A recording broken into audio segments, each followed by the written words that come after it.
औज़ुबिल्लाहिमिनश्शैतानिर्रजीम बिस्मिल्लाहिर्रहमानिर्रहीम अस्सलामुअलैकुम। तो कैसे हैं आप सब लोग? उम्मीद है सब लोग खैर खैरियत से होंगे।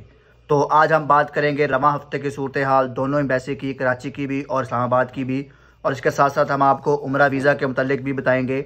और जो मसला आया है एम्बेसी में, हम उसके बारे में भी डिस्कशन करेंगे, जो अगले हफ्ते में कई भाइयों को आएंगे और वो नीचे कमेंट्स भी करेंगे। और इसके साथ साथ हम शामिल करेंगे कुछ कॉमन कमेंट्स भी। तो सबसे पहले माजरत करता हूं क्योंकि बहुत देर बाद ये वीडियो बन रही है, मसरूफियत की वजह से वीडियो बनाना बहुत मुश्किल हो गया था, तो इसलिए मैंने कोशिश पूरी की है कि मैं आपको जितना फैसिलिटेट हो सके वो कर सकूं। तो अगर हम बात कर लेंगे एम्बेसी के बारे में, तो जो कराची एम्बेसी है इसमें बहुत सारे ऑब्जेक्शन देखने को मिले हैं इस हफ्ते भी, लेकिन वीज़े का प्रोसेस नॉर्मल है। अकद अमल का मसला इसमें देखने को मिला है कि अकद अमल ना होने की वजह से कई भाइयों के ऑब्जेक्शन लगे हैं, या अकद अमल में कोई ऐसा प्रॉब्लम आया है। तो इसलिए जिन भाइयों का ऑब्जेक्शन लगे अगले हफ्ते में, वो लाजमी कमेंट्स में मुझे बताएंगे कि उनका ये अकद अमल का प्रॉब्लम आया है। और इसके साथ साथ जो पासपोर्ट का इशू आ रहा है कि जिनके पासपोर्ट एम्बेसी से नहीं आ रहे, तो वो इस हफ्ते में इंशाल्लाह उनके पासपोर्ट एम्बेसी से वापस आ जाएंगे। अगर हम बात कर लेंगे इस्लामाबाद एम्बेसी की, तो इस्लामाबाद एम्बेसी में रूटीन के वाइज वीज़ा लग रहा है, पासपोर्ट 1 से 2 दिन में बाहर आ जाता है। और जो एम्बेसी कराची है इसमें पासपोर्ट थोड़ा सा ताख़ीर से बाहर आ रहा है, वो इसलिए क्योंकि अब जो वकाले हैं वो तकरीबन कराची एम्बेसी के ही बनते हैं, क्योंकि इधर जो खर्चा सिस्टम है वो चल पड़ा है। अब एक और खदशा किया जा रहा है कि ड्राइवर और लेबर हजरात के जो नेवटेक का इशू है उसमें भी ये खर्चा सिस्टम चल पड़ेगा, पैसे देकर काम होना स्टार्ट हो जाएगा। और अगर कोई भाई करवा रहा है तो वो लाजमी कमेंट्स में बताए, और जिसका वीज़ा लगा है तो वो मुझे कमेंट्स में लाजमी बताए। अब हम अगर बात कर लेंगे उम्रा वीज़ा के मुतालिक, तो मेरे भाई उम्रा वीज़ा के मुतालिक ये है कि ये इशू हो रहे हैं 26 अप्रैल तक आप यहाँ पर आ सकते हैं, उसके बाद ये वीज़े बंद हो जाएंगे और ट्रैवलिंग भी जो है वो नहीं होगी, क्योंकि हज का सीज़न शुरू हो जाएगा।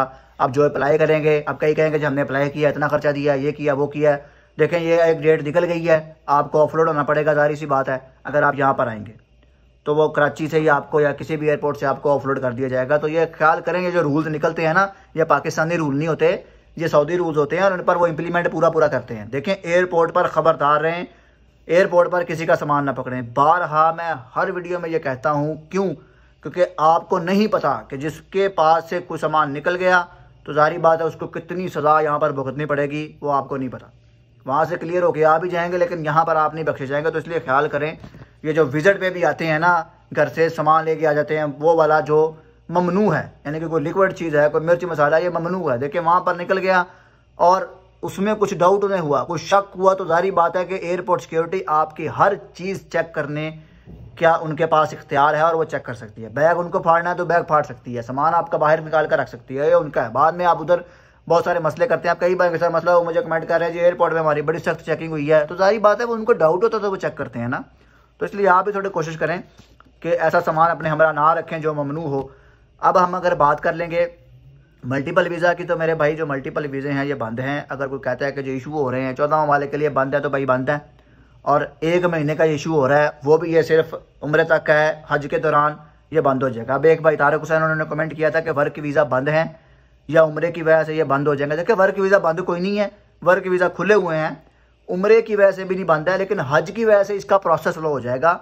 अब कई भाई ऐसे हैं कि जिनके ये वीज़े अभी जमा करवाएंगे, ये अभी उम्रा जा रहा है ना, रमज़ान जा रहा है, ईद के बाद कई भाई जमा करवाएंगे, तो सारी बात है जब हज का सीज़न आएगा ना मेरे भाई, उनको बहुत वेट करना पड़ेगा, ठीक है, क्योंकि हज के रश की वजह से ये प्रोसेस स्लो हो जाएगा। तो इसलिए एम्बेसी पर बर्डन है, सारी बात है हज की वजह से, तो फिर ये प्रोसेस थोड़ा सा स्लो हो जाएगा। ऐसा नहीं है कि बंद ही हो जाएगा, ये स्लो हो जाएगा ज़रूर, लेकिन जो भाई जिनके जमा है ना उनको वेट करना पड़ेगा। अब अगर हम शामिल कर लेंगे भाई वो कमेंट्स, तो सबसे पहले मैं शुक्रगुजार हूँ उन भाइयों का जिन्होंने लास्ट जो मेरी वीडियोस थे उनके नीचे जो कमेंट्स किए थे और उनके जवाब में उन भाइयों ने उनको फैसिलिटेट किया, मैं उनका शुक्रगुजार हूँ। मेरी मसरूफियत की वजह से मैं वो कमेंट्स का जवाब नहीं दे सका, लेकिन जितने मैंने पढ़े हैं मैंने उनका जवाब देने की कोशिश की है। तो अब जिस भाई का कमेंट रह गया है तो उससे गुजारिश यही है कि वो मेरी इस वीडियो के नीचे कमेंट कर दे, तो मैं इंशाल्लाह उसको ज़रूर जवाब दूंगा। तो अब जो कॉमन कमेंट्स मैंने पढ़े हैं, मैंने वो लिखे हैं, मैं वो आपको बता देता हूँ।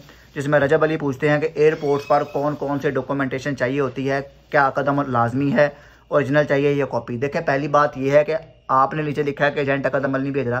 देखें आप अपने एजेंट के पास जाएँ और उससे अपना ओरिजिनल कदम भी लें और कॉपी भी लें। पहली बात यह है कि एयरपोर्ट पर जाने से पहले ना जितने भी ये जो अच्छी एजेंसीज है ना, ये आपको हर चीज़ भेजती है, आपकी कॉपी, यकदमल, हर चीज़ उसने भेजनी होती है। मुझे ये समझ नहीं आ रही कि आप क्यों नहीं ये चीज़ें लेते, आप ये क्यों चीज़ें अपनी डॉक्यूमेंटेशंस आप पूरी नहीं करते। नहीं एजेंट दे रहा तो क्यों नहीं दे रहा भाई, आप उसके पास उनसे कहें कि वो आपको आपका ये कदम अमल दे। ओरिजिनल है, कॉपी है, लेकिन एयरपोर्ट पर देखें आपका वो ओरिजिनल भी चेक कर सकते हैं, आपकी कॉपी भी चेक कर सकते हैं, ज़रूरी नहीं है, लेकिन आपके पास होना चाहिए। ये आपका एक डॉक्यूमेंट है जिस पर आपकी सारी चीज़ें लिखी होती हैं, तो ये आपके पास होनी चाहिए। एजेंट नहीं दे रहा तो आप देखें आप ऐसी एजेंसी से काम ही क्यों करवाते हैं, या फिर आप ऐसी एजेंसी से के पास ही क्यों जाते हैं।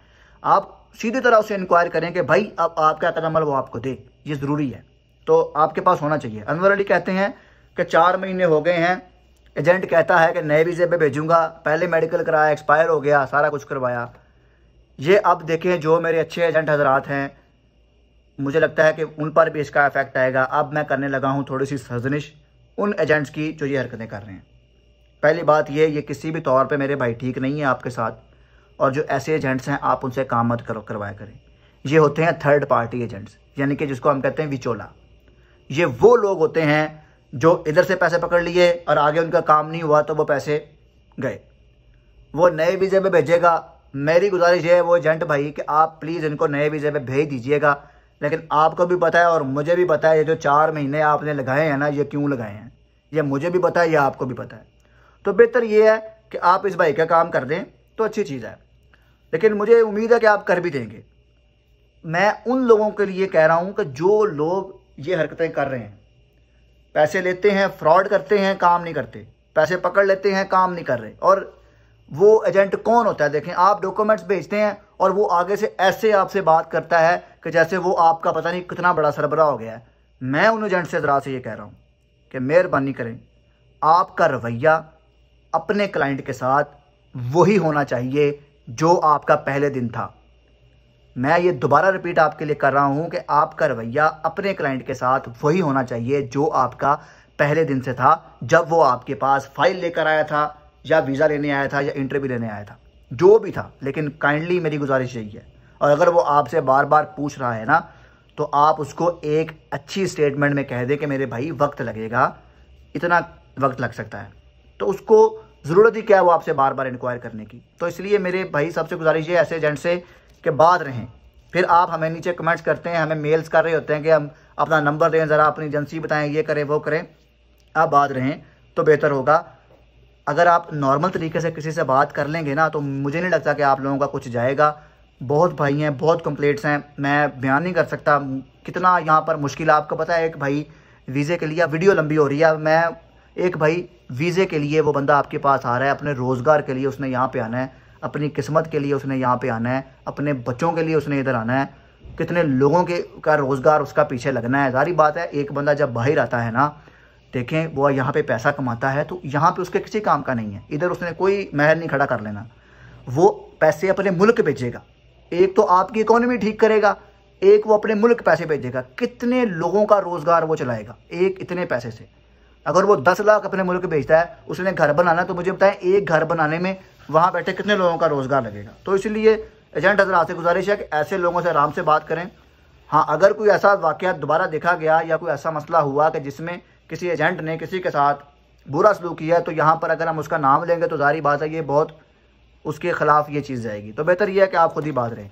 हाफिज़ अवैस पूछते हैं कि पोलियो कार्ड एम्बेसी भेजना होता है या नहीं। देखिए पोलियो कार्ड की ज़रूरत नहीं है, ये आपका एयरपोर्ट ही जाएगा और एयरपोर्ट पर ही काम होगा। पाक गल्फ पूछते हैं मुसस्से के वीज़े पर आना चाहिए या नहीं। देखिए फ़र्क होता है शिरके और मुसस्से के दरमियान। शिरका होता है बहुत सारे वीज़े और मुसस्सा होता है 3 से 4 वीज़े। अब ये डिपेंड करता है कि जी आपका मुसस्सा कौन सा है। आपने लिखा कुछ नहीं है, बस पाक गल्फ लिख दिया, एक मुसस्से के वीज़े पर आना चाहिए या नहीं आना चाहिए। देखिए आना चाहिए, क्यों नहीं आना चाहिए। अब मुझे नहीं पता कि आपने ये किस सेंस में पूछा है, लेकिन आपको पूरा एक कमेंट नीचे करना चाहिए था कि मसला क्या है। अब एक भाई कहते हैं कि 16 को मेडिकल ख़त्म है, मुश्ताक अहमद, और पासपोर्ट दिया है। देखें अभी पासपोर्ट दिया, ये आपको टाइम लग सकता है। आपने नीचे ना कैटेगरी मेंशन की है ना कुछ और। ये इतने कॉमन कमेंट्स डालने का मकसद ये होता है कि इसमें बहुत सारे ऐसे भाई हैं जिनके कमेंट्स हैं जिन्होंने कैटेगरी मेंशन नहीं की। तो ये थी मेरी आज की वीडियो। अगर आप मेरे चैनल पर नए हैं तो लाइक शेयर सब्सक्राइब ज़रूर किया करें। अपना ख्याल रखिएगा। मिलते हैं मंडे को नेक्स्ट वीडियो में इंशाल्लाह। अल्लाह हामी व नासिर।